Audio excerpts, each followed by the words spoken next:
What's up, guys? My name's Chase Turner, And I'm Josh Ray, and we're barbers over here at Dogtown Barber Lounge located in the Argenta Arts District. in North Little Rock, Arkansas. Welcome to Not Your Granddad's Barbershop. Episode 2. Ding, ding, ding, ding. Did we nail that one? Yeah, we nail everything. We don't mess stuff up. Awesome. You doing good today, Josh? I'm doing as good as I can. How about you, dude? What's as good as you can? I mean, I'm super tired because today I've been going since like 6 a.m. because I wake up and take my sons to school like 30 minutes away from here and then drive back up here, get up here, clean the shop, work. We're doing this. Wow. Hey, I'm loving it, though. I'm just tired, Long day. I would do it over again 6 times. Okay. Is that a better answer for you? I like it. Shit. What about you, dude? How's your day been? Man, I'm doing good. It's been a long day. We're wearing different hoodies. It's not the same day. It's not the same day. We didn't just record a podcast for the third time. We did. We did. Awesome. But I'm doing good. I'm excited today. We have our first guest on the podcast. I'm not going to say his name, but I'll start the introduction by saying this is literally one of my best friends for a better part of a decade. Yep, great dude. He is phenomenal dude. He's a ride or die. We love each other. We hate each other. We have our moments, but I mean, I don't think he needs much of an introduction to a lot of people, but there's going to be people here that don't know who you are, so. That was one hell of an introduction. Stan Liszewski. I am a Little Rock resident, California born, involved in Central Arkansas harm reduction, book shows, and I know Chase through a band that we play in. Hell yeah. Damn bands. Damn bands. I'm still surprised I'm not wearing one of y'all's shirts. We were talking about the band earlier. More than anyone else, I think. Yeah, if I I'm were to wearing guess. Inside You today, I think. That's good. Oklahoma City hardcore. But you So wear now you see I am wearing this. It is the you same wear day. a Terminal Crap. Nation shirt almost every If day I of the week. wanted to, I could wear a Terminal Nation shirt for 3 weeks straight, different shirt without washing, without having to do laundry. No, That's for sure. insane. Like, it's not insane, but it kind of is. No, for sure. I could do the same thing, but I don't. Pay for it. I don't. Yeah, I don't pay. I don't pay for them for sure, but I don't. It's kind of embarrassing. I feel like. No, No, I mean, dude, I we have guess. some. Here's the thing. I wear a lot of Terminal Nation shirts because Terminal Nation prints the best designs. The best. You design. want me to That's you why want me to wear your shirts? Print good shirts. Y'all did finally listen. Every time I would buy merch from y'all for like 3 years straight, I would be like, y'all need to raise y'all's damn price. I'm spending $20 on these shirts and I should be spending more. Y'all finally did. So props to y'all. Now we Holy got hell. them arena prices. Marina prices? $30 shirts. Going to Yeah. Canada will do some shit for you. The marina prices Marina? Yeah, the Dang, marina. Y'all played in Florida one time? over there. Actually, yeah, by the marina. So we have. So Exactly. anything cool going on this week? This week, dude, I mean, kind of, we ended up hiring a shop hand, which I'm super stoked about. That will make our lives easier. That will make our You lives actually know who it easier. is, Matt Birch. Gonna ask. Oh no shit. So Matt Yep. Birch, he is he's done the Birch. cooking thing for a long time, Okay. and he was like, "Hey, I'm getting burned out on this. I want to do something different." And so we made an ad. We were like, "Hey, looking for a shop hand." Like, dude, he remember that. texted me in like 2 minutes. He's like, "Let's fucking do it." His wife is about to start cosmetology school. Oh, cool. And cool. so like kind of works out for him schedule wise. So we're very excited about it. Yeah, he needs more time as far as like help with the kids in the morning, specifically like getting them to school and stuff like that. Because Taylor will have to be like cosmetology school is just like barber school. It's pretty strict. It's actually more strict from what I've heard. Oh, so he needed something to where he could do that. But we're excited. We all know Matt. He's a Yeah. awesome I dude. love I've that known him dude. for probably almost 20 years at this point. yeah, close to. 100%. Yeah. But I mean, what that means for us is that like right now, like we are probably one of the busiest shops I know of, Yeah. at least in the Central Arkansas area. And so like we're barbering, like I'm doing 20 plus haircuts a day. And then on top of that, we're doing laundry. Yeah. We own It's and crazy. operate it by ourselves. Yeah, we're Not like by barber owned ourselves, and but operated. Completely but so barber it's owned and like operated. everything that goes in from janitorial to cleaning to products to everything, it's like Somebody all in done here by does us. it. Yeah. So sometimes you find yourself doing things that are not barbering that actually make you money, and you're cleaning. And then so it's like, what can we do? And so we had at the previous barbershop I had worked at, we had to shop hand for years, and it was very nice. They take the grunt or the brute, whatever word that is, Right. of work. But The we're, brunt force is some of it. we're Like, very excited because I mean he's going to make our lives easier. yeah, I won't have to answer 79 phone calls in the day. Nobody will have to stop what they're doing to come up here and talk to somebody for 5 minutes Hey. and all that stuff. I answered the phone twice today, so I know. I was proud of you. Thank You did good. You did real good. awesome. But I mean, outside of that, can you think of anything that we really got going on? Not off the top of my head, no. I will say this. I'm not throwing shade. I'm not even going to say names. No. If this is just applicable to anything that a client does, just know not to do this. If you book an appointment for a time, again, I'm not saying names. It happens. I'm fucking right here. No, we're not talking about you. I'm not talking about being late. We'll talk about that on the episode you're not the on. F word. Okay. No, we can Yeah, say I don't give a like fuck. as long as we're all- Yeah, Okay, dude. let's go. Here's the We're thing. I think YouTube says like you can't say it within the first however many minutes, and after that, as long as you don't just say get it to go goblin excessively, mode. as long as it's not excessive or Jeez. See, yeah, super you can say whatever the hell profane, you want.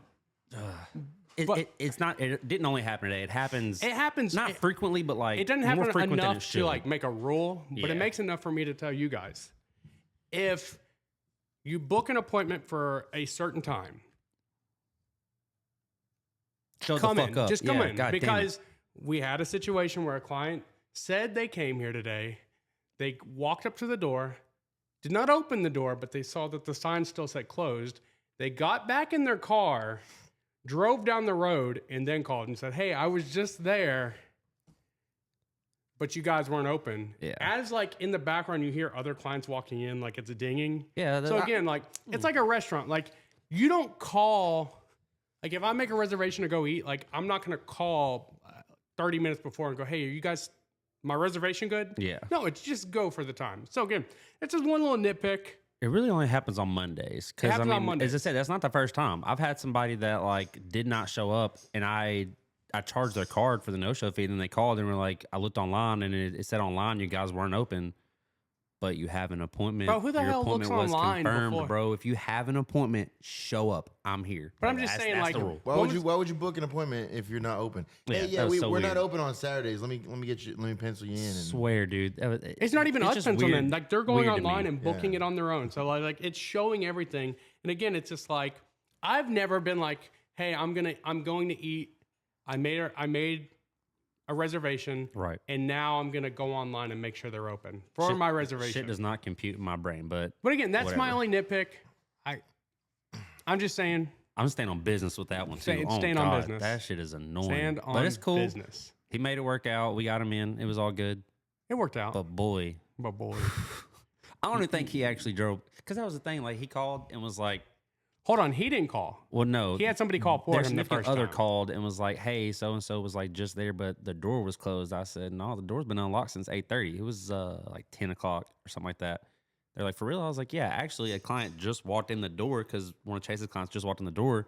They're like, "Okay, cool. Well, can you still get him in?" I was like, "Yeah, as long as you can be here 7 minutes from now, I can get I know him." it was 9 at the time. Yeah, because it was like, And he's 1 like, minute I don't after know the if he can appointment. make it there by 9. It's like, brother, if he just left, Yeah. you can make it here by 9. And then he hung up. He was like, "Well, let me call him back." And then the client called, and they were like, "Hey, I'm not gonna be able to make it back." And in my head, I'm like, "Bro, if you just left here and you can't make it back in 9 minutes, you weren't just here. Like, there's no way you were actually just here."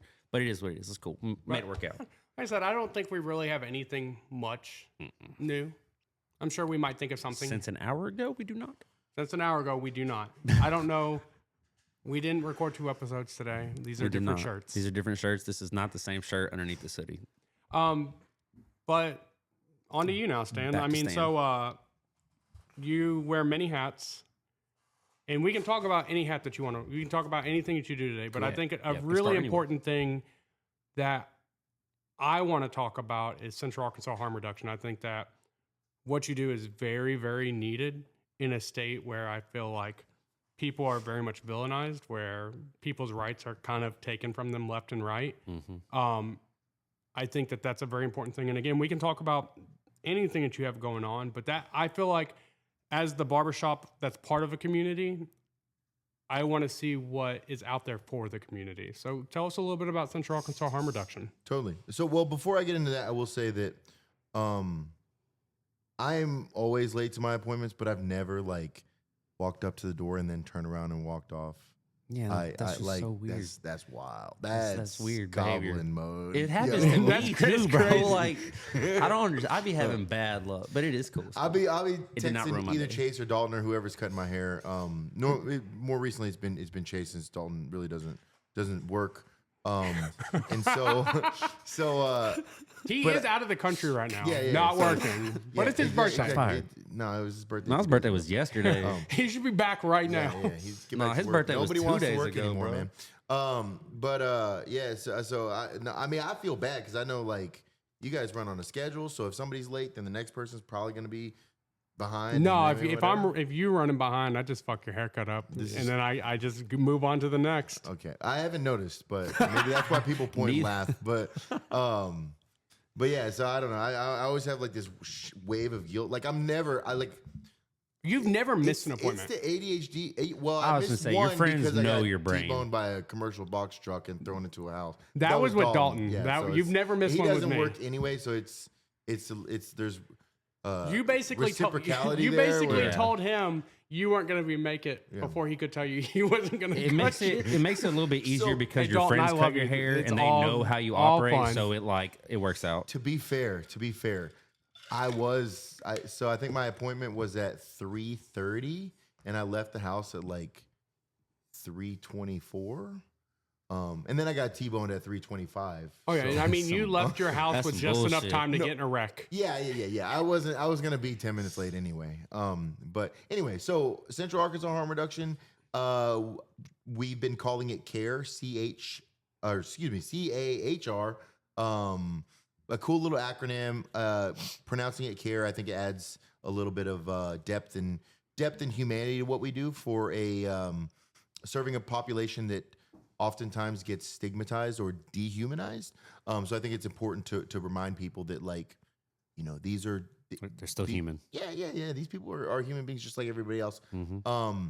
But for those of you that don't know the full scope of what harm reduction is, like in layman's terms and in terms that are easier to digest, like it's basically minimizing risk. I don't like to use the word like risk-taking behaviors, but you know, if somebody's gonna go I almost said stage diving, skydiving. You could argue that's probably not the most safe thing that you could do. For sure. But you wouldn't necessarily want to outlaw parachutes because you don't like skydiving. Mm-hmm. People are gonna speed, or street race or whatever. You probably don't want to outlaw airbags or seatbelts or whatever.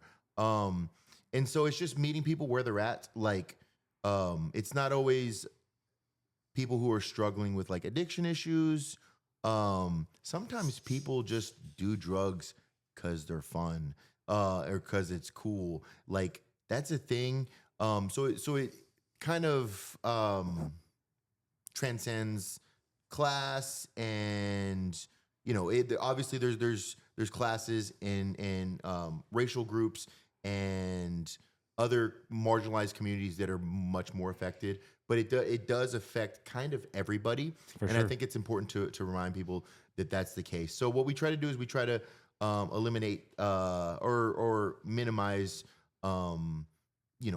save lives, minimize the risk in those type of behaviors, you know, using drugs, sex work, things like that. So we push for getting out like fentanyl test strips into the community. Like HIV prevention kits is what we'll call them. Sometimes that may mean clean needles, alcohol swabs, things like that. Well, I think that's like really important right now. I think I was literally, and again, I'm not throwing out statistics to a point of like I've read it, but I think they were talking about how like HIV is like becoming much more prevalent in the United States right now because people aren't being smart about. I don't want to say not being smart. I don't, again, not trying to like build. No, Well, like, not being smart and using clean needles and stuff. But I like, mean, so again, I think that like that's very important. Yeah. In a way people might not think. And like, so I like the conversation that you guys just started there.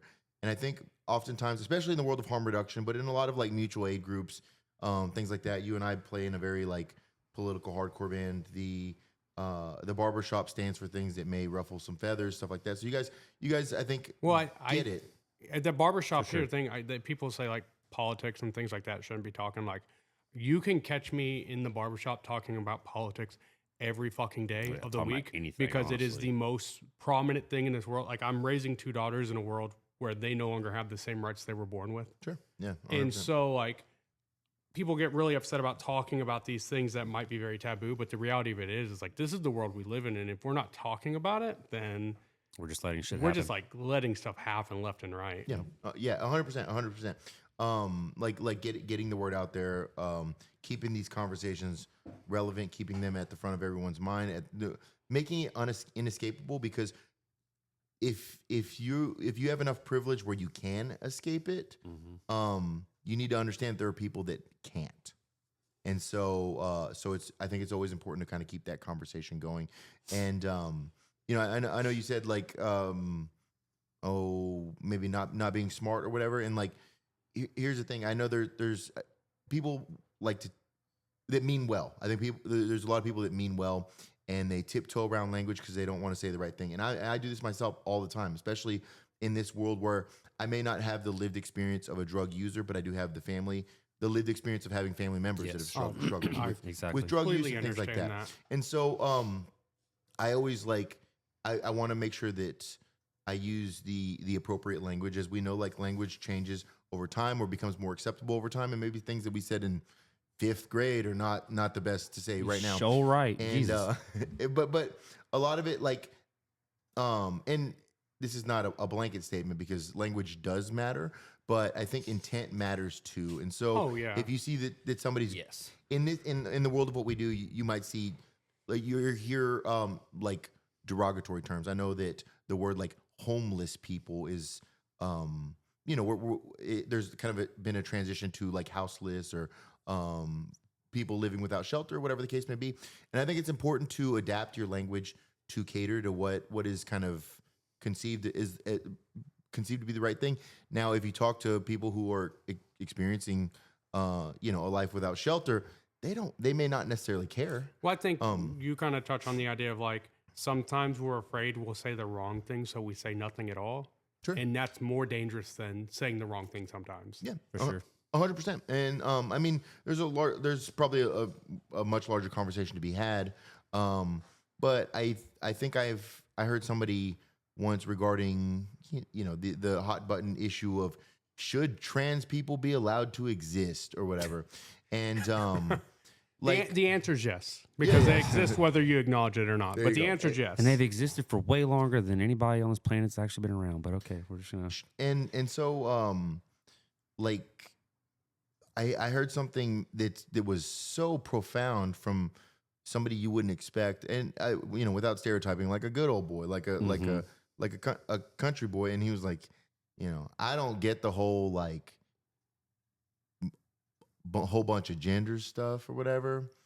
All right, well, here it comes. He's like, but I don't understand just because I don't understand it doesn't mean it's wrong and people can't be who they are. Damn. Exactly, bro. Hey, let's go. Like, you were ready to fight, and then he's like, wait, this dude's on my side. Yeah, I was like, this dude rocks. But I mean, that's you don't, and I use this language a lot in the harm reduction space because I think people get a little worried that they may say the wrong thing, and there's definitely wrong things that you can say, but I think intent and putting in effort is much more valuable, like tenfold.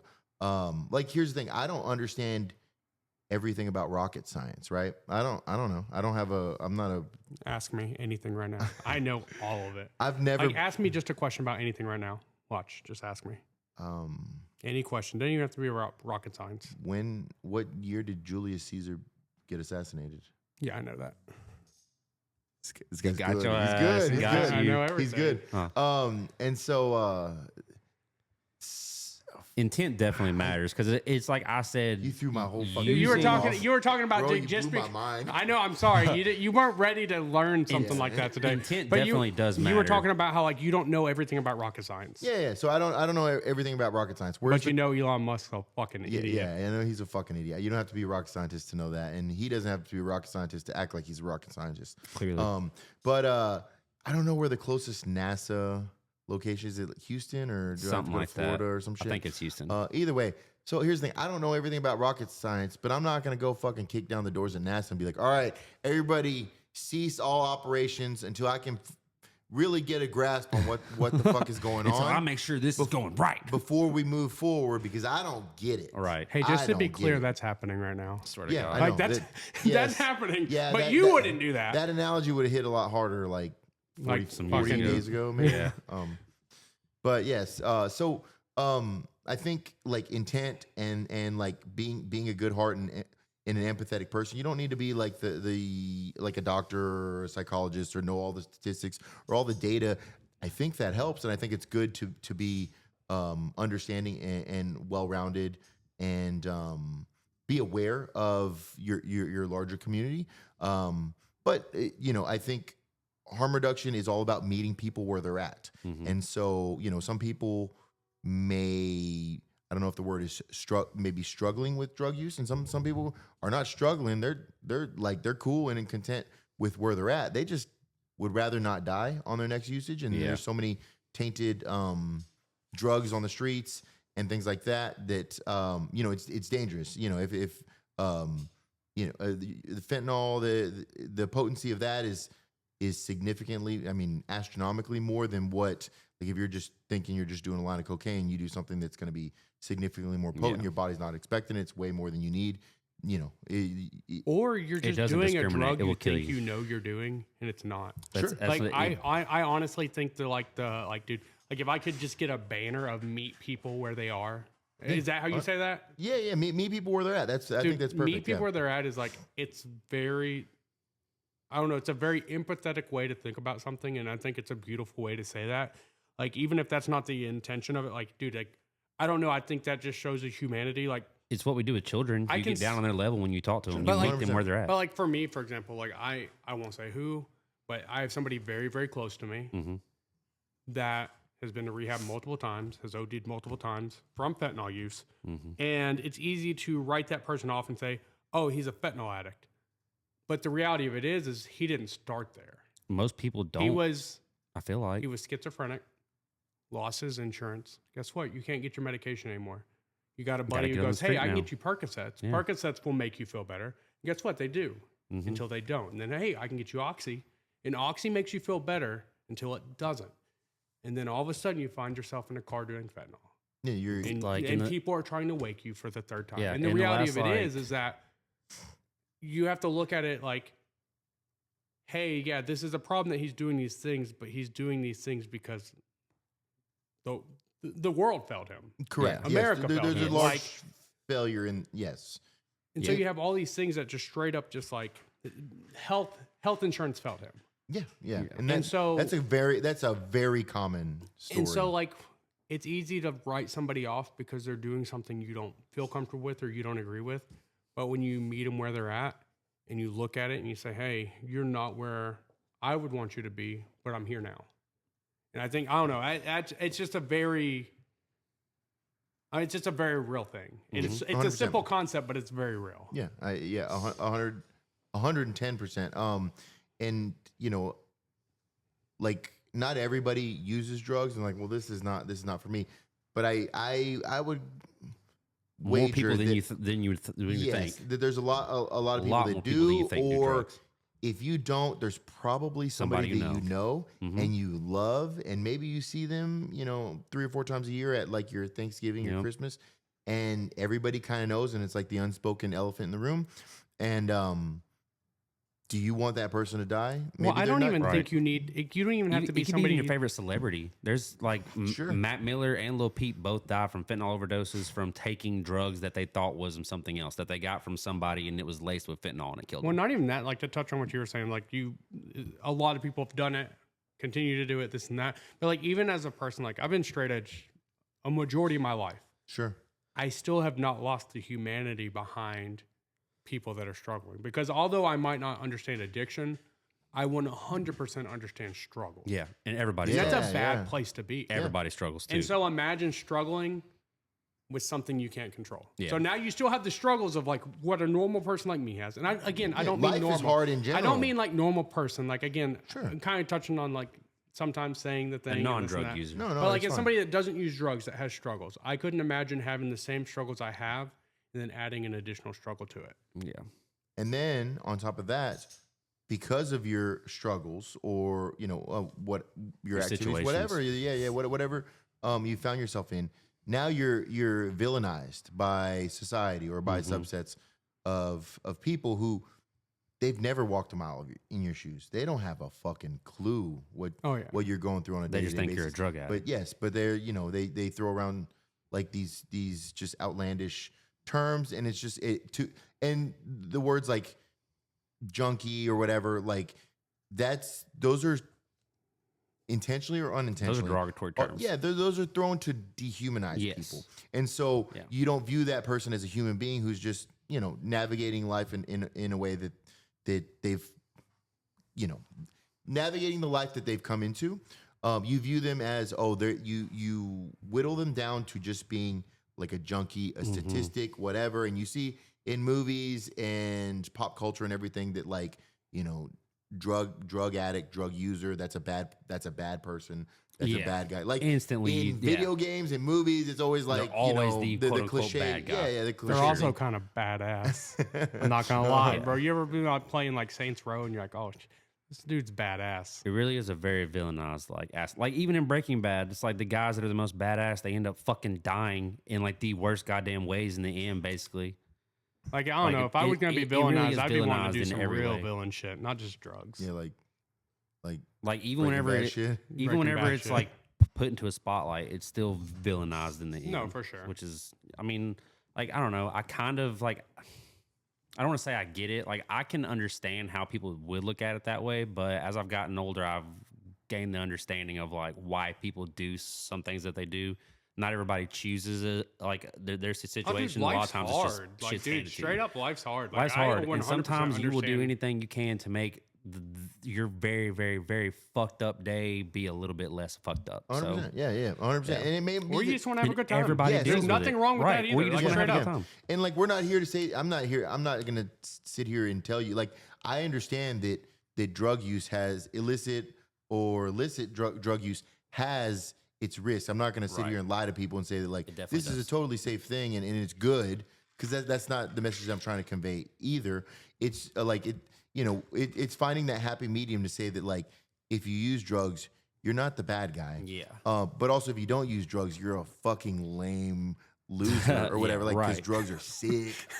But like you like it's finding that middle ground to like, hey, you may or may not be in control of the situation that you're in, but I don't think that you should die either way. Yeah. No.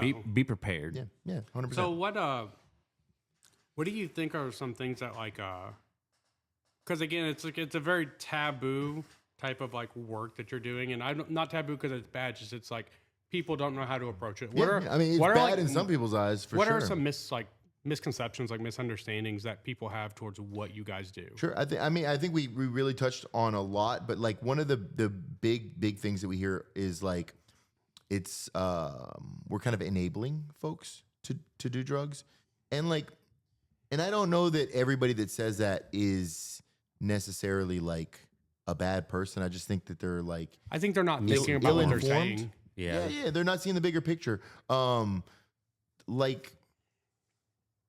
Here's the thing. When we had this, the world is kind of caught up to like condom usage as being normalized or whatever, where you can find them in high schools. Well, I don't know how long that's gonna be. That's gonna be the case. But but No, like they're gonna be giving out them rings again, them purity rings. but yeah. But those work. Yeah, Holy so shit. I think it is in did you guys sign the Dude, abstinence it pledge? works because if you got a purity ring, nobody yeah, wants I it. didn't get a ring. I got a fucking certificate and like a personal pan pizza. Well, the from- whole point is that like, Hey, if you ain't gonna fuck, we give you a pizza. like, no, it's like, hey, we're I was like, like, hey, I Barry, remember, that sounds I want to say fire. I got like a little purity ring, and this wasn't school. I know what you're talking about because You we was at both went to church. Benton. Ugh. But like it was like some camp I went to, and they gave you a ring, and I realized that if people saw you with that ring, nobody wanted to sleep Bro, with you. oh That gosh. was the point. It was Listen, like, bro. I can't get My laid mom 'cause got me one of those. I was a fucking- teenager. I didn't even know what the fuck that was, but I remember wearing it. I worked at Walmart. I was like old enough to work. I remember like wearing it to work. Well, I got roasted so fucking hard. I remember Whoa. slipping that bitch off and You taking wore it that to off. work? I ain't know what you know what I'm saying. I ain't well, know. you never know. When I was a good little Christian boy at that time too, though. On God, That's it was bad. nuts. Yeah, I had mine on in a Palm necklace. I Bluff, wasn't bro. about to wear it. You know I was getting I still got roasted mine. hard as fuck, dude. I was getting so roasted. Ugh. But like so you know, like in reality, abstinence doesn't work for high school kids. Like No. in terms, Especially not regarding today's day and age, it's just not a regarding thing. sex, it's not going to be a thing. So like, do you want them to be potentially at risk for you know, maybe STDs and unwanted Or STIs, STIs, whatever. yeah, unwanted pregnancy, anything like that? I mean, like, why not at least inform them?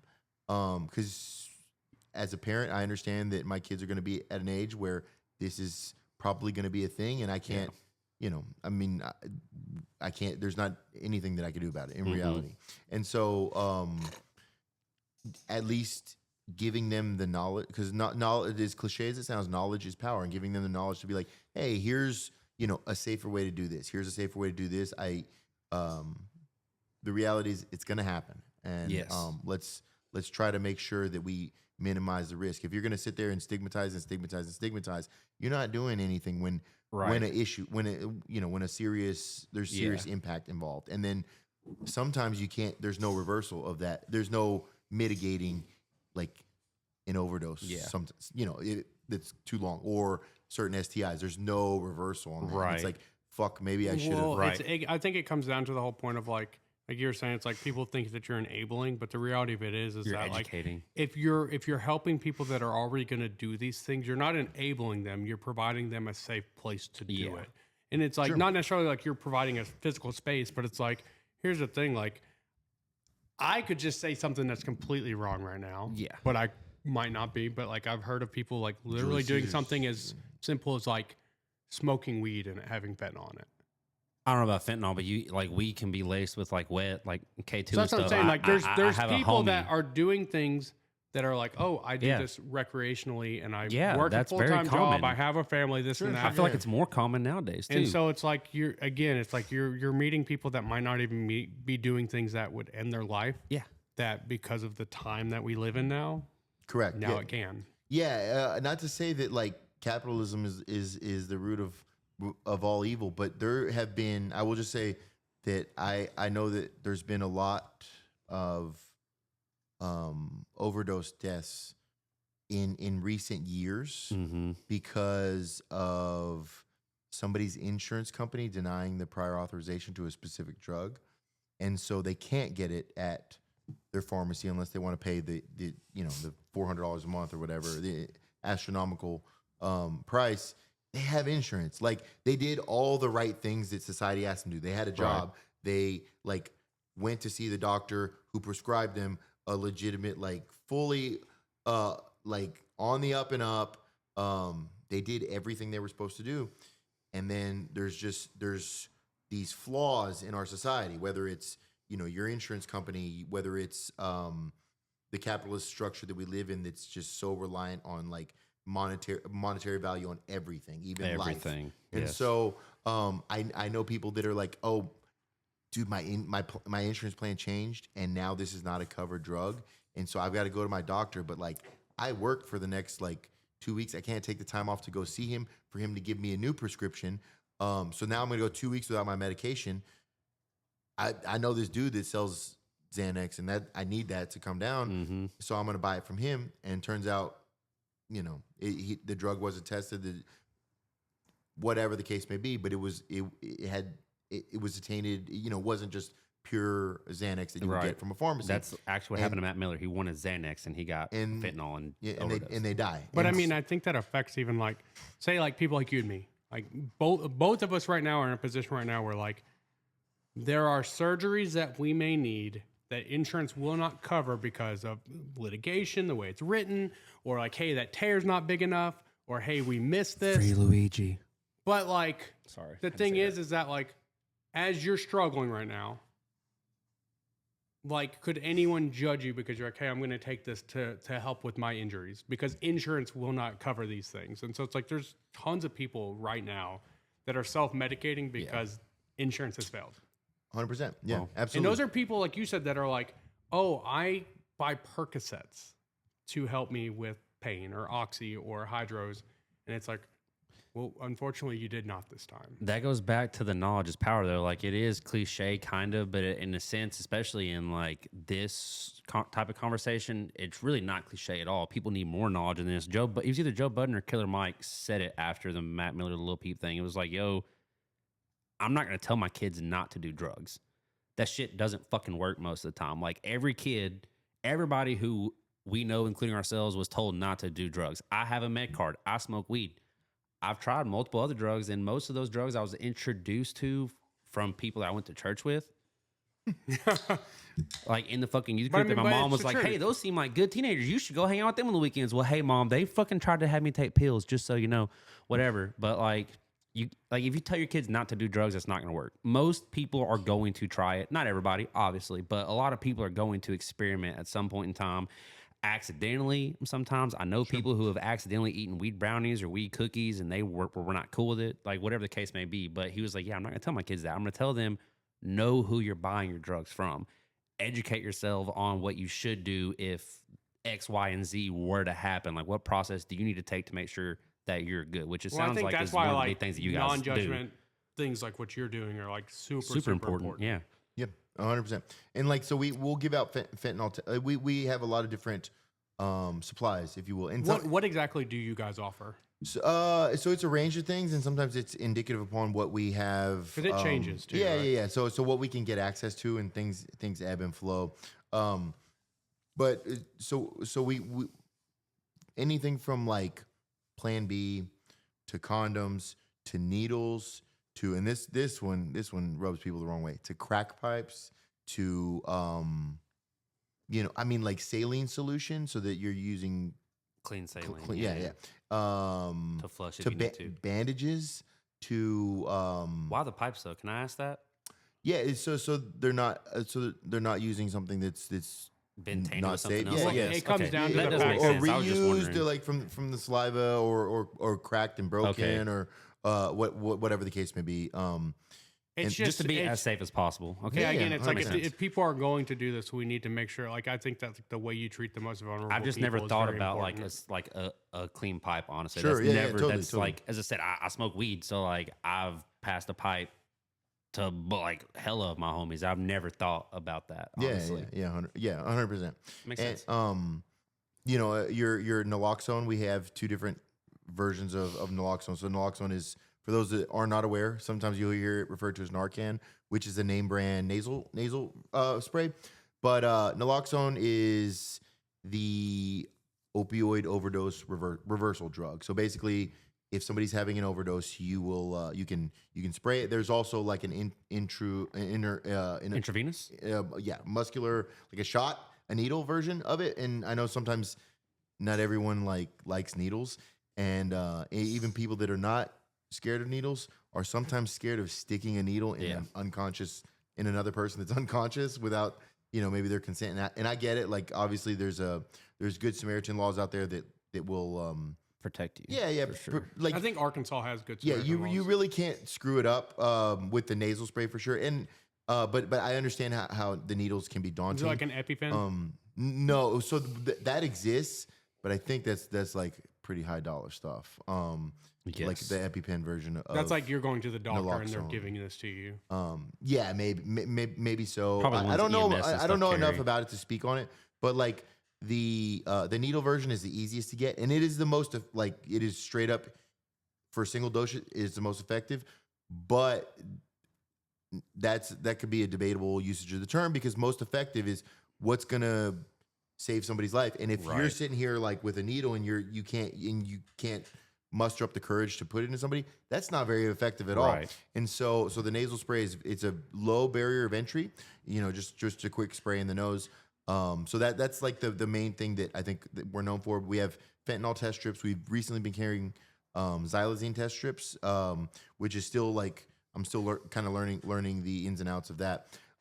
But yeah, we offer a whole bunch of things. Your fentanyl test strips, they can test for like if the substance is tainted with fentanyl and has fentanyl in it and you weren't expecting it to. It's like a little packet. You drop a little bit in there, mix it, and then if it changes to a certain color, you're Okay, like, oh, so it's like pretty maybe. similar to, I guess, like what the police would carry for a drug test kit too. Maybe, yeah. I've seen like videos on YouTube where they will like take a little piece of something and drop it in like a container and they'll shake it. If it turns blue, it's like crack or whatever. It's probably the same thing. There's probably tests for different drugs too. Yeah. I think that, and I'm not sure of the company that makes them, but I think they it's like your lab level like test kit. So Oh yeah, that's what's up. but yeah, That's very, very good equipment because so many people, like I said, I wouldn't consider myself a drug user, but like I don't want to say even family. Ex-in-laws were like both incarcerated for like the production, possession, intent to like distribute like a bunch of shit. Incarcerated for years too for like meth and stuff. So it's like it has impacted my life, like stuff like that. And I kind of wish that more people knew about stuff like this because, like you said, there's a stigma where people are dehumanized for that, and everybody is still human. There are way shittier people than people that do drugs. Well, like, I don't know, like hearing some of the stuff that you guys offer, I mean, with the barbershop being in the position we are at in the community, things like that, like anything that you want to bring here, we have a storage area. And if you want to have a couple things here, Narcan and things like that, that people can just walk off the streets, come in, be like, hey, no judgment. I just need to pick something up. yeah. I would have no issues keeping something like that. And I mean, we even have a little have a bit- situation. Yeah. We've had situations in the barbershop. Like Josh was cutting a Dude. homeless man that came in who, hey, I'll do some cleaning for you in Yeah, he tried exchange to for a sweep. haircut. And it's like, hey, man, I don't had even the worry about the time. cleaning. I'll take care of you. You just sit down. Sure. Don't even worry about anything right now. You don't got to clean. Like, I will cut your hair. Yeah. And He ended up telling me that, like, right before I started, he told me he wanted a beard trim too, but he wanted a head shave. He was already almost bald. I was like, all right, cool. I got you, bro. Don't worry about it. So I'm shaving his head, and it's not uncommon for people to, like, fall asleep when we're shaving their head, honestly. Even when I was in barber school, people would just fall asleep. It's soothing, whatever. So I didn't think anything about him, like, dozing off. But then I couldn't get him to wake up. Like, I could not get this man to wake up. We tried so many different things. I put aftershave all over his head, spraying water on him, like spraying cold air on him, yelling in his ear, like as a last resort, and could not get him to wake up because I needed to have, because he was slumped forward, and I kept like pulling him back just because I needed him to sit up so I could get his beard, and he kept just leaning back forward.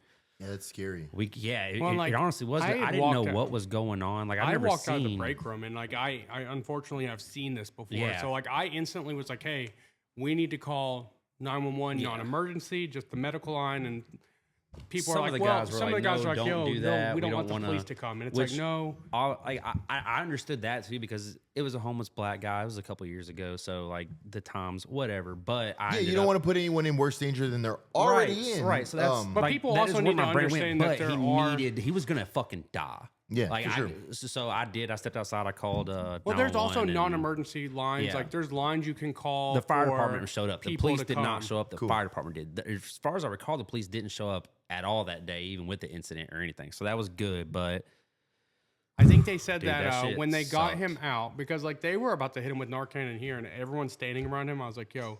me and you were the only I ones was like, over yo, here. y'all need to Like, get back. This dude's about to become an Avenger. Yeah. Like, Yeah. y'all need to step One of the back. barbers was like, "No, bro, I'm gonna sit right here and keep cutting." We were like, "No, you need to fucking move, dog. You need to move. Like, And luckily, they moved him to the ambulance before giving him Narcan. But it was like he had 12. He was breathing 12 was times 6. per minute. Yeah, 6 times per 6 minute by the times per time they minute. got And so him it's out like of the barbershop. this was one of those situations where like having that in the barbershop could have been the difference between somebody living and dying. Yeah, 100%. And that's you don't, scary. and you don't think about it Totally. until it happened. Yeah, 100%. Yeah. Wow. It And tripped me up, honestly. So like, it kind of makes me want to pivot into like identifying the signs. We don't have to go into like a full Do it. on like let's do the training, but like and Because I thought that he was asleep. In my head, I didn't go to, this dude's like about to fucking die because he's ODing. I was like, homeless dude. It was during the summer. He's been walking all fucking day. He just needs a goddamn rest. Which is why I almost didn't call the cops. It's one of those things that, like, if I hadn't have walked out and said it right then, I don't know if anyone would have ever called. No, because multiple people were like, just let him rest, whatever. And that motherfucker was trying to take a forever rest, dude. That's crazy. Yeah. Sorry. No. I mean, it's very jarring to like experience. It really that. fucking is. And so like, I totally want to go over some of the warning signs because I feel like I would benefit from knowing some of those. Yeah. So so everything's situational. Like everything's kind of, I don't want to say play by the ear, but sometimes you're hanging amongst friends and you know the environment and you're like, this person is actively using drugs because I've seen them do it, or whatever. Right. And so like with there's less maybe mystery if something like that happens. But sometimes you come across kind of more of a random situation where somebody you don't know and you don't know that they've been using or whatever. And so like there's something that's referred to as the opioid overdose triad. So it's three main things, and it's unresponsiveness or unconsciousness. So like if they're not responding, and that includes like saying their name, maybe a little slap to the face, like kind of shaking them to wake them up, and it's not in something that would maybe normally wake up your normal person, and delayed or non-breathing. And so you mentioned what, 6 times a minute or something like that? Yeah, they said he was down to 6 breaths a minute. Super delayed breathing. Fucking crazy. And so that's 2 of the 3, the unresponsiveness, delayed breathing. And the third is like real tiny pinpoint pupils. So like open their eyes, maybe shine a light and see, like if those pupils are super, super, super tiny, then that's almost like the dead giveaway of an opioid overdose. And so like, I think you guys did the right thing calling 911. Oftentimes I will say it, like, the language matters when you dial 911 because it's an all-encompassing emergency services line. I would always try to say that which is 100% like legitimately true, that you have encountered somebody who is non-responsive with delayed breathing. That that could be.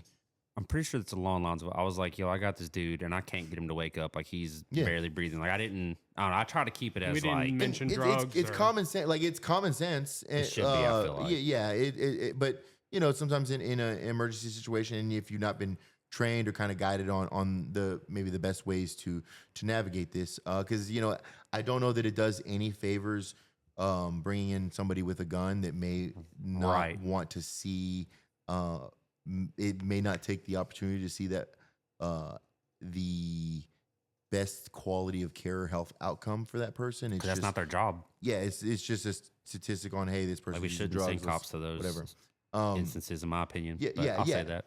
I think it's important to just be like, and at the end of the day, you want, regardless of legality, the law, et cetera, you want them to get the best person, especially if you're like, we're talking minutes or seconds sometimes from dying. You want them to have like somebody who knows to get actual care. The best person for the situation. So like, another thing too, like if trying to wake them up, calling them by name doesn't work. Because I've heard people like, should you splash cold water on their face?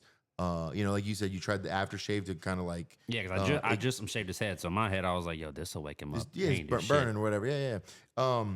And so, but like because some people are just heavy sleepers, right? Yeah. And so there's a few different pain points. The EMS showed us when they got here to rub the thing, and then they grabbed here. So he showed us. I think the most common now is and things ebb and flow, but if it was kind of used in the last few years, it was used because it worked to some degree. He popped up. But that's like they did it and he was like, and then as soon as they moved his hand, he went right back. Okay. So like he came to it, sure. Then instantly. So like that sternum rub with your knuckles, doing a little grinding that motion, shit don't feel putting good. a lot of pressure. Yeah, I mean you're gonna hurt them. That's the point. But if you're saving them, 100%. And so, or there's same kind of maneuver. But like, there's that nerve under above your lip, right there. Right there. That can work too. I think the sternum rub is a little bit better, but maybe like with a female or whatever. Maybe I know that's this not isn't right at all, yeah. but man, I did have one guy told me he'll thump him in the eye. He We did get told that. I'm because sitting here thinking he about was that. like, Thump he was him like, in the- I mean, I don't- he's like, if you thump something in the eye, you're gonna feel it, and you can't fake that. Sure. Like, I was like, damn.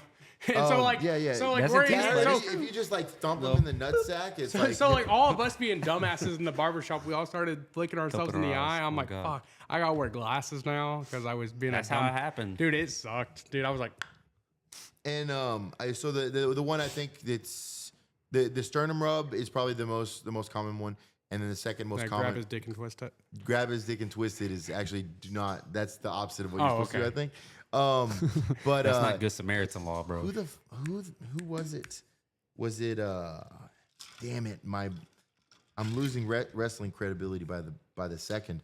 I think it was the Iron the mandible Sheik. claw? He Oh, had the no. trapezes pinch. Oh, is where- it the- where- it's where you the- trap? Yeah, and so like you pinch somebody there hard enough in like that the little meat area around the trap, they're gonna feel it. You ever And like act up as a kid and your mom fucking does that? And you're like, oh shit. I Dude, my mom would do the neck one where it's I just started like, to say shit. no, but I think we're past the statute of limitations. Oh yeah, dude. Parents in the '90s didn't give a They fuck. was different, bro. Oh, God. I learned the sternum rub because I was just talking too much in Dillard's or whatever. Dude, I They're swear. gonna kick us out. Shut the fuck up. Start rubbing that sternum, and then you're trying not to scream in a store. Yeah, and they're like, oh no, I think my kid he might be having one of those opioid overdose things or whatever. He has autism. Don't worry about it. I already know why he calling. He ain't gonna be coming in tomorrow. I just realized that. This unrelated. conversation for another time. Yeah. Same guy, huh? Nah. The door guy. Yeah. Okay. Yeah. Yeah, same dude from the door. He said, He "Hey, coming in are y'all tomorrow. closed?" You missed a spot. So with everything being said, I think that like the general scope of what you guys do is pretty clear. I think that like it's one of those things that like most people could have an understanding, but like I think you kind of told us everything. How exactly can like people watching this or listening to this, if they want to get involved, if they want to help in any way, what exactly can they do? Yeah. So this is Because I think that's like very important. Yeah, this is great. So I've been over the past like 5 days. I have been grinding. Brother, got to hustle, man. I respect the hustle. Making a volunteer application form. Oh, you've been hustling for free? And then a volunteer handbook, if you will, to kind of give everyone a rundown. Just so we love volunteers, but we also I don't want volunteers that are just taking up space either. Yeah. Like You gotta actually be able to do something. let's make some stuff happen. And we do. We're trying to expand more and do community events. So like the brick and mortar office, we have a brick and mortar office over in Southwest Little Rock near like Chico and Baseline. I didn't even know that. That's cool. And so you can drop in and get supplies, and then maybe you can drop in here to Dogtown Barber Lounge and get supplies here soon if you need it. No question, no stigma, no judgment, whatever. So we have that, but a lot of people don't know about that, and there's only certain populations that kind of wander in that area. Just it is what it is. Yeah. And so we're trying to do more community based events. Like here recently, I got us tabling at the Little Rock Anime Con. Yeah, that was tight. I saw some pictures. Yeah, was yeah, cool. it was Hey, fun. dude, it looked like What was it Ash looked like Ketchum? if Hold on now. Snorlax dressed up as Ash Ketchum. Oh, damn. Well, I had grandiose plans, man, about what I wanted to Dude, dress you up do, as. dude. Everything is grand until the moment. Everything's a bit. And then when it happens, I'm like, fuck. I got the Ash vest. It's a size extra large. So I mean, I'm fucked, dude. I'm in a full Nelson like position the entire weekend. Like, Uh, what's up, guys? like nailed to the Everyone thinks cross. you want to fight. Everyone's like, what the fuck's this dude's problem? And yeah, it was something I threw together, but I was like, all right, for the next day, I'm gonna be like Splinter Cell, right? And then I was like, That would be tight. oh, this is too much. This takes work. This takes.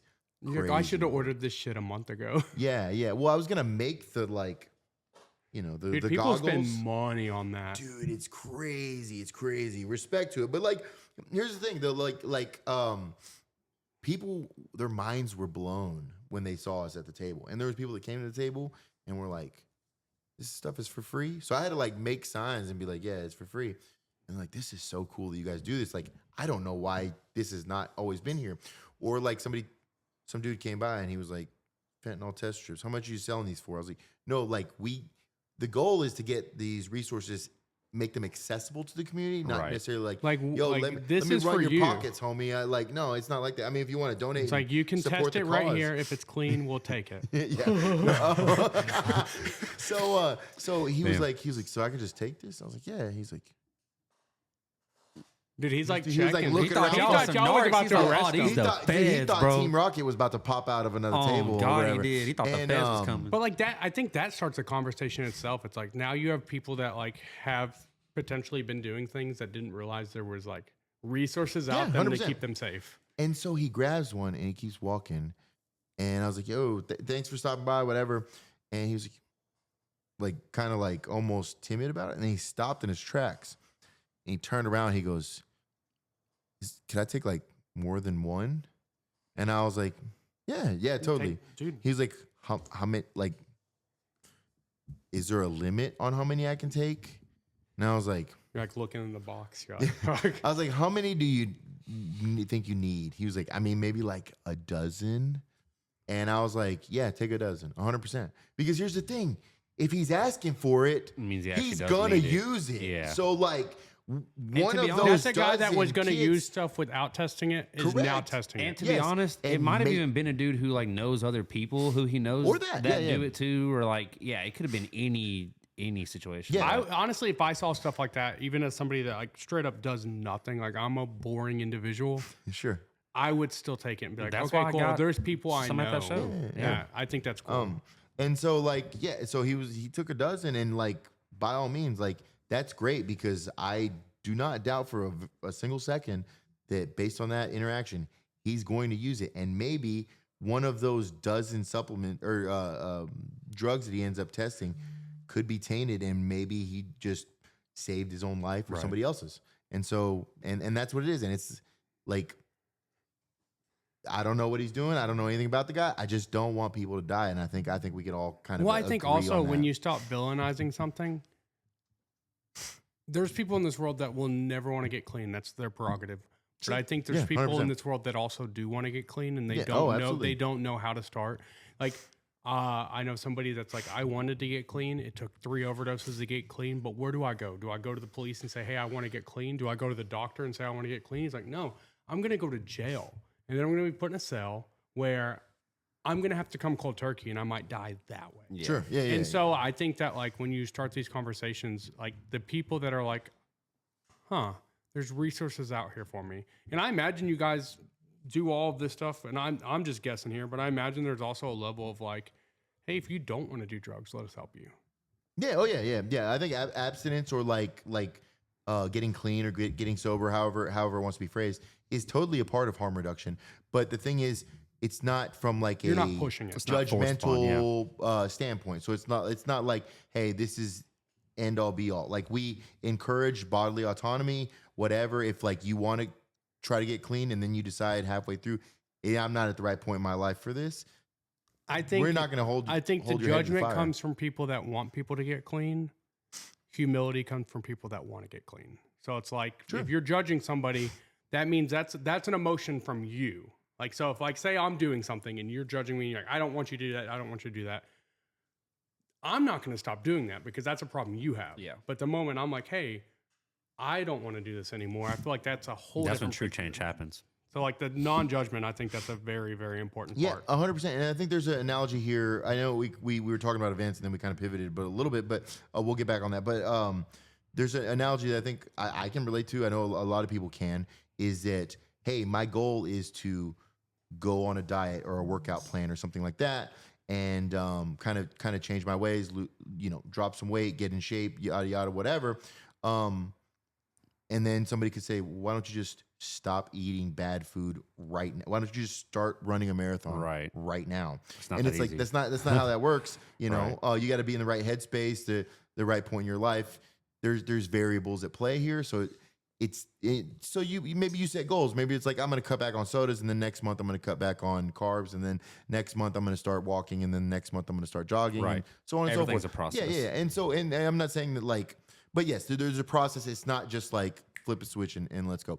But in terms of like involvement, we're trying to get out in the community more. Like the brick and mortar shop is very good to kind of walk in and get things that can save your life, but also getting this information out to maybe other circles of people. So I know that the organization has done like tabling at like Whitewater or Vino's or whatever, like periodically throughout the years.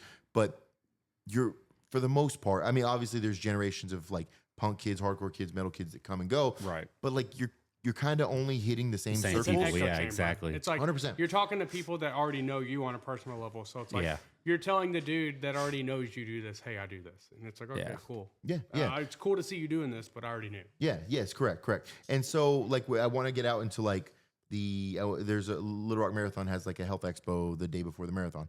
All these different events in other counties throughout the state. Like the anime convention was a good thing. Like I want to start doing like EDM shows, drag shows, like all sorts of different community events. We will be having a tent, splitting a tent with Wolf Street Foundation, like a recovery treatment center. That's awesome. Right over here in downtown Little Rock. We'll be sharing a tent.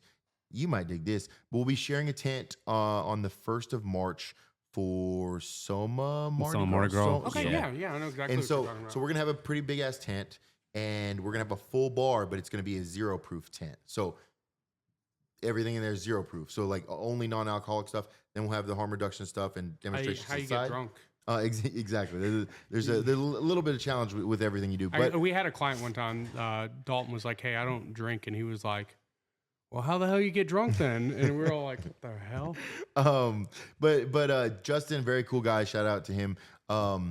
Who is I think he's the executive director at Wolf Street, but he's got a margarita machine.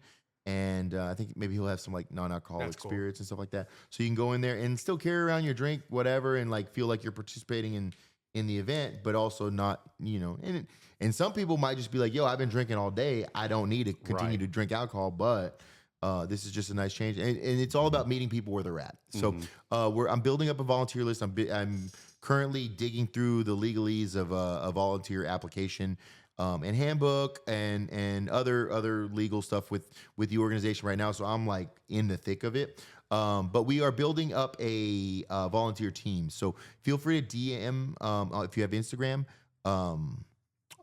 at Arkansas Harm Reduction. You can DM your email address and say that you want to be added to the volunteer newsletter. You can email me, Stan at arkansasharmreduction.org.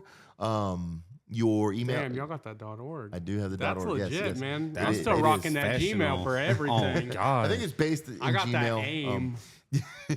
But yeah. So hit me up there and say you want to be added to the volunteer list, and we will have a training because we want people that are knowledgeable, that know how to speak on certain things. You don't have to know, and again, you don't have to know everything, but I do want you to at least be somewhat aware. Maybe pass a naloxone training video that we've kind of partnered up a little bit with End Overdose to help us make those overdose reversal training videos more accessible.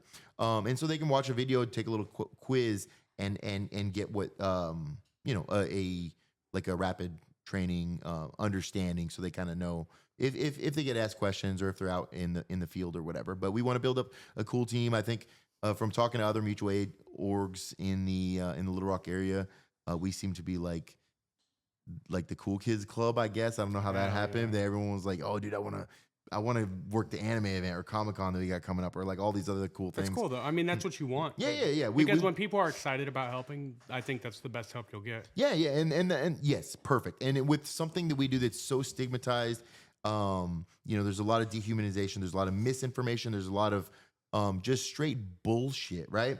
And so if we can get people excited about this, not only are they excited about saving lives, but they're also excited about maybe changing the stigma, smashing the stigma, like reframing, reshaping the narrative that like, this is not bad, this is actually good. And I think that's a win for everybody. We're always looking for volunteers. So I guess like we talked about like how like somebody like me wants to help out. How do people that need your help get in contact with you? Like, say I'm a person that's like, I need help with, I need these materials, I need these items. How would they go about? Yeah. So we have a brick and mortar office in Southwest Little Rock, Chico, near Chico baseline. If you go down University, like there's at far end of University towards like baseline, and it kind of curves. It's like right around that curve past the train tracks. You can drop in during business hours. They're posted online, and just say, I need XYZ, and we can take care of it. There's AR Wraps. We share office space with them. We share office space with Strilight Foundation and a few other organizations where you can get like prep, other like an abundance of resources, and we call all just kind of if somebody comes in, they're like, I need a shit ton of stuff. Like you'll work together. There's a lot of stuff that can be done, and we have meal kits on certain days, stuff like that. We want to make that more of a thing, like a community meal, where it's not like not framed like a soup kitchen or like a whatever, but it's just like, yo, we got a hot meal going like twice a month. That doesn't mean it's only for people who are houseless. That doesn't mean that it's just like anybody's welcome. It's just a community. So like we're just kicking it. So like it says you're literally branching. You're starting here, but you're branching into a way to affect the entire community. Yeah, absolutely. And And then we have a number. It's 501-438-9158. If you need any supplies or resources, you can text that number, and we can make arrangements to get them in your hands. And whenever we post this video, which I guess if you're watching this, it is posted, we're going to have all of this information at the bottom. I'm sure you guys have a Cash App, Venmo, things like that. And so what we'll do is we're going to link all of this information, because this is 100% a nonprofit. This works based off of what the community. Yeah, it's pretty much what the community almost gives. Exclusively volunteer stuff. And right now, grants are very, I don't need to tell any, pull back any curtains here, but like federal funding and grants have been hard to come by. They have their challenges, especially with what we do. Now it's going to be even harder. It seems like fucking impossible. And then, you know, I have friends who have kind of been giving me some tea up in, you know, this administration is not going to be easy to work with. No, for sure. But I think that's what's important about things like this, though, because it's like, even if we can get people, because I mean, like, you guys are striding dollars. So if someone donates bare minimum, it's like, this is going to help us. Yeah, I mean, literally, you could donate $3, and that $3 could be the $3 that saves somebody's life. It's as simple as that. So we're gonna link all of that. We'll have links to everything. If this is something that you guys feel passionate about and helping the community, because here's the thing: when you're helping the community, it doesn't always have to be what you like. It doesn't always have to be what you support. But when it comes to helping the community as a whole, you don't have to agree with everything to say, hey, I don't want people to die. I want people to be safe. Yeah. I don't want people to get STDs. I don't want people to not have meals. I don't want these things to happen. So even if you don't agree with what's causing these things, that doesn't mean that we can't come together and help fix these things. 100%. And like in some people, it's easier to digest to say, hey, we also do like jackets and blankets and stuff during the winter. That we distribute those to people that need them.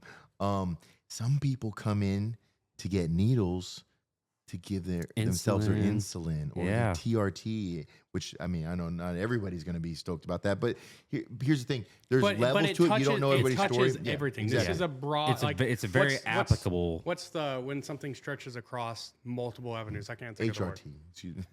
But like, like when something touches multiple avenues. Yeah. So it's like, hey, you might do this, but you also have to understand, like, you might not agree with this, but you probably agree with people with insulin needing needles for diabetes. 100%. Like, you don't have, like, not everything is painted with the same paintbrush. This isn't black and white. This is, we live in a gray area.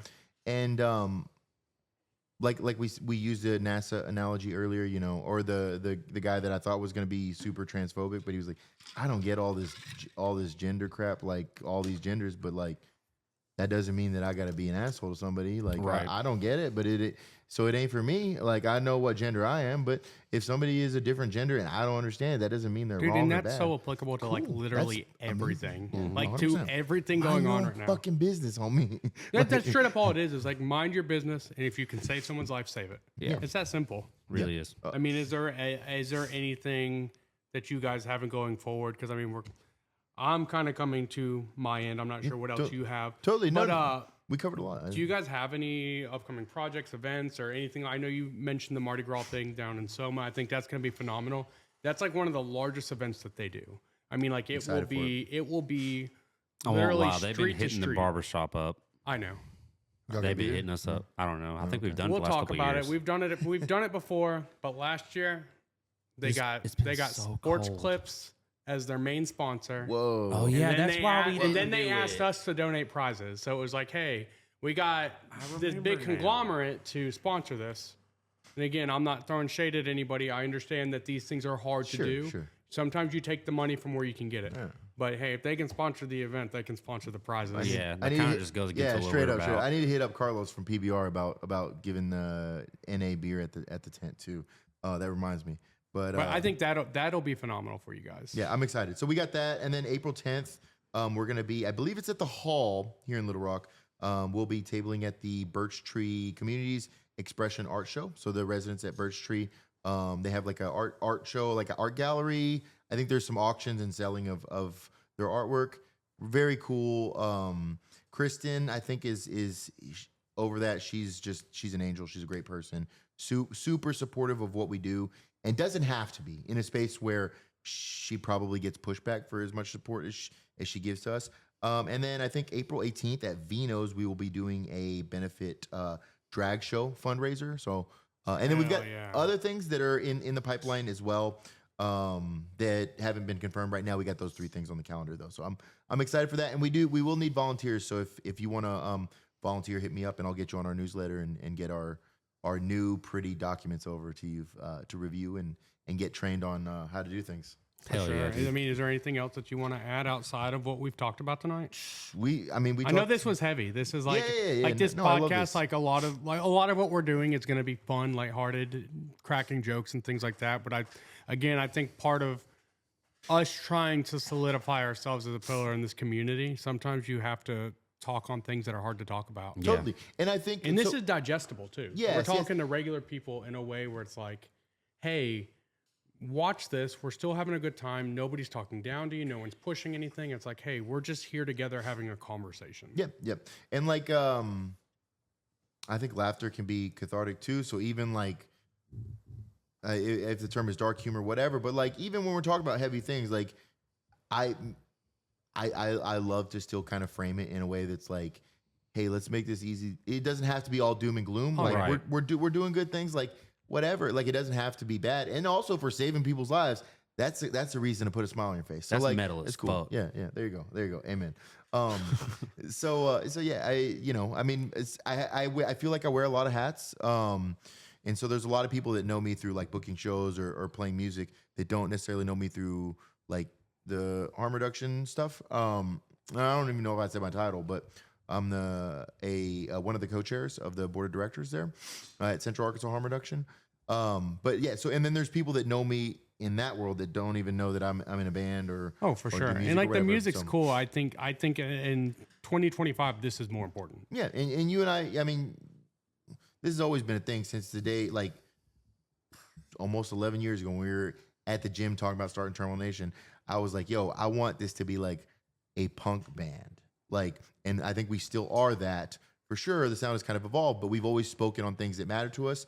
And, you know, prior to that, throughout that time, you and I both have done, you know, like the barbershop, we've used our outlets, whether that's the barbershop, whether that's the band, whether that's whatever, to make like a positive I think that community change. this sounds Try cringy, to. but it's like everything that I've done in my life, whether it was through my family, through my work, through my music, it has always been to be a catalyst for change. Yeah, 100%. And sometimes that change gets a lot of pushback. And I think that determines whether or not you're really about it or not. The moment you get pushback, do you fall back or do you push through it?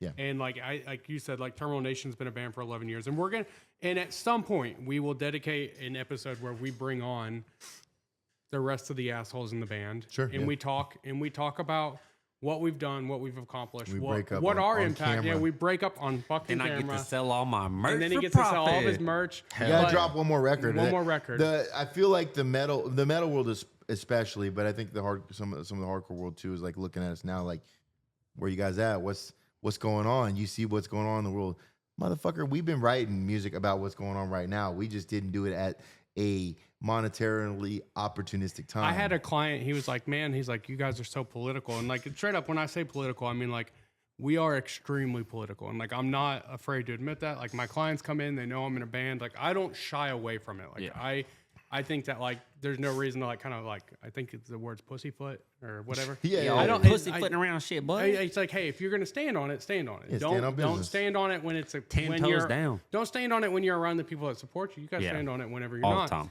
But I had a client, he was like, when y'all gonna write some music about what's going on? I was like, brother, have you listened to anything we put out for 10 years? Our ideas haven't changed. Like, it's not like, okay, now we're just like, all right, Yeah, but people time to kinda, write breakdowns with nothing behind it. It's people like, kind of no. do want, I don't know. I don't want to say that y'all put yourselves in the position where people want to hear what the fuck y'all have to say, but as somebody who's been following y'all for the whole fucking time, y'all kind of put yourselves in a position where people want to hear what y'all have to say about shit. Cool. But I'm happy. I'm fine with that because we've been doing it long before it was popular, and we will continue for sure. to do it. Well, not to when put, it's not to not put the rest. popular. Yeah, sorry to cut you off. Not to put the rest of the band on the spot, but it's coming. At least I be saying It's shit. coming. Oh, It's no, coming. for sure. Anybody who ready. knows Terminal Nation should know that shit's coming. But no, I mean, we're going to do an episode where we bring on all the guys because I think that, like, although, like, I don't want to be the podcast because we already have a good podcast in Arkansas, Crash Shout out Cash. Crash that Cast brings- podcast for sure. They bring bands on, they talk about that, and I'm not trying to steal that, but Terminal Nation sometimes very close to me, so I feel like bringing the guys on Yeah, and like It's gonna that's a good way intertwine to a little say, bit. but it's also a good way for like, hey, as we're trying to connect with people, like, oh, we get to look at Chase's life for the past 10 years, and Yeah, we get to bring Stan on again. I mean, that like, even just us two, we've been going to shows for a very fucking long ass time. So, I mean, that's just going to happen from time to time. Yeah. Yep. And, It is what it is. talk about celebrating 5 years of Holocene extinction in Holy July shit. or August. That's kind of crazy, right? But no, we'll definitely. You're going to be back crazy. on for that. We're going to do a really cool podcast with a festival that you book. Yeah. What's that shit called? Goddamn. Bitter Fest. Biter, Banging in the Rock, baby.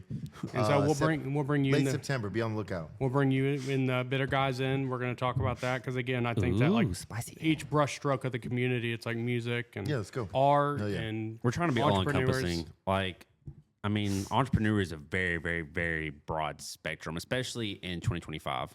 There's so many more ways that you can start a business and make money than you could like when we were fucking teenagers, or even when we were early adults. I remember being a kid and being told like you can do whatever Couldn't you want do to do. shit, yeah. But the reality of it is you can do what you can afford to do. Yeah. Yeah. Guess yeah. what? If you're poor, I'm sorry, you're probably not going to be a doctor. Now, are there exceptions to that rule? 100%. Yeah, 100%. But for the most part, when you have to deal with the struggles of lower class Mm-hmm. and even bleeding in What the middle most class, Americans have you're to not fucking gonna, go through. You can't afford to do those things. COVID changed that, and it said, hey, like if you want to make money making scarves, Yeah. start a store. If you want to sell art, if you want to do this, like the generation of kids coming up after us, They want to be they streamers straight and up shit. can do whatever they want to do. They really It can. is kind It's of wild, nuts. yeah. Even like with hardcore, like I'm booking a fest right now, and you know I booked shows for the better part of 20 years, and I remember a point in time where like I thought that paying a band $300 was a lot of money. Man. I have bands that we look at for the fest that I'm like, oh, this band is the price of a new Kia off the lot, and I'm like, holy fuck. But you know, I mean, I don't know that I'm mad at that. Like people want to argue the ethos of hardcore, and that's probably a conversation for another podcast. But if they're paying their bills and they're true to what they're doing, fuck it. Dude. Not Get even that, that, bag. but Let's like, go. so I think Swear. like a good example was so we played Decibel Beer and Metal Fest. Yeah, That was a 2,800 cap venue, sold out show. yeah, And some people might look at that and go like, oh, so they're not playing small shows anymore. They're doing this big thing. But guess what? We got on stage and still like fucking stood on business. We talked our shit, and we did it to a group of people that never would have experienced that before. So guess what? If a band's asking $30,000, but they're still about it, and now they're spreading their ideas across stadiums, yeah. It I'm makes not sense. mad Let's at go. it. Who cares? Fuck it. I We ain't ball. mad at We it. ball. We ball. Yes, all day. What? 45 seconds in the set. Fuck the IDF. Let's go. You, Some people cheered, and then some people were like, yeah, "Wait, did he Wait. just say what I? He didn't just say what I think he did." Did he? I love that shit. But yeah, it was a good time, and I love to see shit like that flourish. awesome. Hell yeah. Josh, you have any questions or anything that you want to to add? Or I mean, we this was covered- a big episode. Yeah, Where I think we took a lot of information. Yeah, we covered a whole lot, and I don't want to like oversaturate it and kind of like. Like I had a list of questions, not and we necessarily touched like hide everything. anything, Cool. but I don't want to like, I don't want to overdo it. Honestly, Anything that you want to add to us, Dan? No, I mean, I think we covered it. If you have Instagram, follow us at Arkansas Harm Reduction. We have a Facebook page. It's still listed under the previously known moniker of Arkansas Harm Reduction Project, or Central Arkansas Harm Reduction Project. And we'll probably be making some other socials, and we're going to continue to kind of build stuff. If you want to donate, you can donate through like a Stripe credit card payment at stopdeaths.com. The general website is arkansasharmreduction.org. Reach out send us an email, Stan at arkansasharmreduction.org to volunteer and see how you can help out. We'd love to have you. And we're gonna again Hell list yeah. all of this stuff in the bio for whatever the hell this is going to be on. Stan, we really appreciate you coming on. Again, I know this was not a very lighthearted episode, but again, I think it's a very important episode, and we're excited that you were able to come on and kind of spread some information. We really appreciate you coming on. Again, we're going to have you on in the future, and we're going to have Can't wait. a little more fun, but this was important. Hell yeah. So, Thank you very guys so important. much. I appreciate it. Cool shit you guys got going on here. I'm excited to see more episodes, and I can't thank you enough for having me on the show. hell yeah. Josh, you want to see us out? All right, y'all. That was episode number 2 of the Not Your Granddad's Barbershop. Fuck that Hey, one hold up on, real I quick. forgot one thing. I'm just messing with you. He do that shit every time. Hey, I did actually, real quick, if you don't mind. No, I'm just messing with you. Damn, they both do it. Shout out to Hissing Grill. Stan. Shout out to Termination. Shout out to Central Arkansas Harm Reduction. We really appreciate him for coming on, talking with you guys. Check out our socials. We'll have links to everything he said in there. Definitely check out Central Arkansas Harm Reduction. We'll holler at you guys next time. Peace. Yay.